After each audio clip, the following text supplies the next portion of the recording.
হয়তো তারা তোমাকে পড়তে বললে তুমি আর খেপে যাও যে হ্যাঁ আমি তো পড়তেছি আর কত পড়বো। আমাদের মেইন টার্গেট থাকবে ডিসেম্বরে 15 মধ্যে একবার হইলেও আমরা সিলেবাস শেষ করব। আমরা ধরে নিচ্ছি 17 জানুয়ারি মেডিকেল ভর্তি পরীক্ষা হতে যাচ্ছে, সেখান থেকে হিসাব করলে আর 1 মাস সময় থাকবে। ফিজিক্স, কেমিস্ট্রি, বায়োলজি এটা 2টা করে পেপার, তাহলে 6টা। জিকে আর ইংলিশ মোটামুটি 8টা সাবজেক্ট। আমাদের টার্গেট থাকবে এই 8টা সাবজেক্ট আমরা যেন 8 থেকে 10 দিনে একবার করে শেষ করতে পারি। তোমরা কি করবা, মোস্ট ইম্পর্টেন্ট টপিক আমরা ক্লাসে সবসময় যেগুলা বলি তোমরা এই টপিকগুলা কোনোভাবেই বাদ দিবা না। তারপরে হলো সুন্দর মতো এইভাবে তোমরা 8 থেকে 10 দিনে আরেকটা বার সিলেবাসটা পড়বা।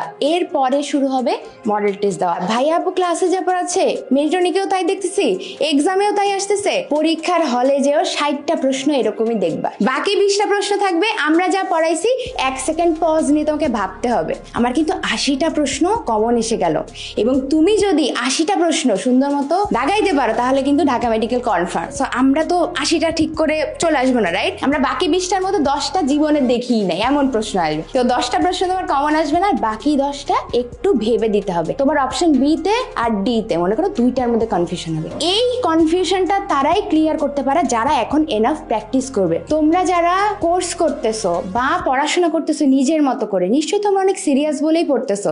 সো করে যখন ফেলছো শেষটাও করে দাও। জাস্ট ক্লাস ফলো করো, মেরিটনিক প্র্যাকটিস করো, আর কতটুকু প্রিপেয়ার তুমি একটা চ্যাপ্টারের জন্য সেটা দেখার জন্য এক্সামটা দিয়ে দাও।